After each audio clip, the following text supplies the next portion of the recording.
Ilmu mantik mana yang dikutip pakai sang lebay? 4 hari lalu, AI Kelantan Sdn Bhd AKSB menjelaskan pemberian sagu hati Aidilfitri yang diberikan kepada kaki tangan termasuk ahli lembaga pengarah adalah bagi membantu meringankan beban warga syarikat menyambut Hari Raya. AKSB menerusi kenyataan di Facebook berkata bayaran itu turut dibuat mengikut prosedur tadbir urus keuangan. Malah ia diluluskan oleh lembaga pengarah iaitu badan tertinggi sesebuah syarikat. AKSB ialah sebuah syarikat sendirian berhad. Amalan memberi sagu hati Aidilfitri kepada ahli lembaga pengarah syarikat dan kepada kaki tangan syarikat adalah amalan biasa sebuah syarikat sebagai keraian kepada ahli-ahli lembaga pengarah dan sebagai membantu meringankan beban warga syarikat menyambut Aidilfitri, katanya.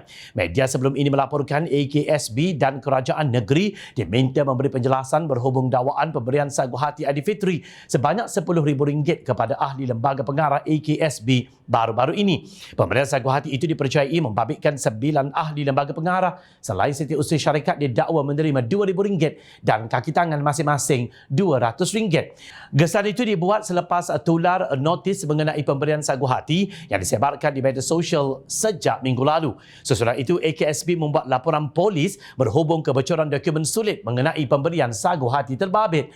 Laporan polis itu dibuat oleh pegawai undang-undang AKSB Muhammad Amin Samsudin terhadap 2 hantaran Facebook yang dimuat naik oleh individu yang dikenali sebagai Wan Mahusin Wan Zain.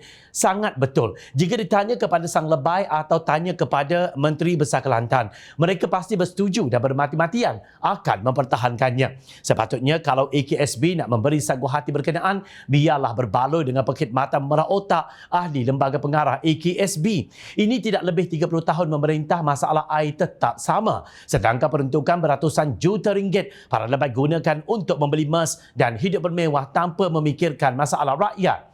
Kenyataan para lebay yang kononnya GLC, kerajaan pun melakukan tindakan yang sama amatlah dangkal kerana merelakan berlakunya salah guna wang negara sedangkan masalah rakyat terbiar. Jika setakat RM5,000 mungkin tidak begitu dipedulikan rakyat, malahan pemberian RM200 kepada para kaki tangan AKSB kononnya untuk membantu meringankan beban sambutan Hari Raya seolah-olah hanya mahu melepaskan batuk di tangga.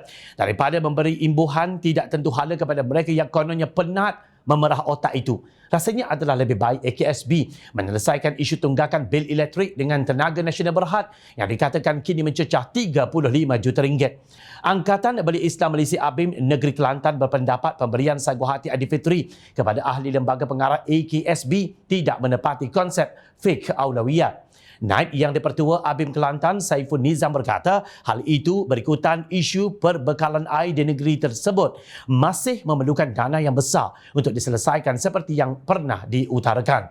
Kerajaan negeri dan pengurusan AKSB sebagai syarikat pembekalan air terawat di Kelantan pernah mengakui bahawa mereka memerlukan suntikan dana besar bagi menyelesaikan isu perbekalan air.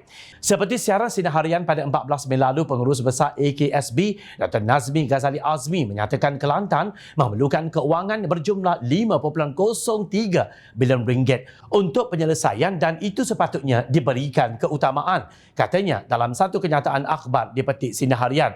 Ujar Saiful Nizam, pemberian itu juga menguatkan lagi jawapan lisan yang bernombor 107 di Parlimen pada 21 Julai tahun lalu oleh bekas Menteri Air dan Alam Sekitar Datuk Seri Tuan Ibrahim Tuan Man bahawa AKSB berhadapan dengan libat urus yang lemah dan tidak kompeten.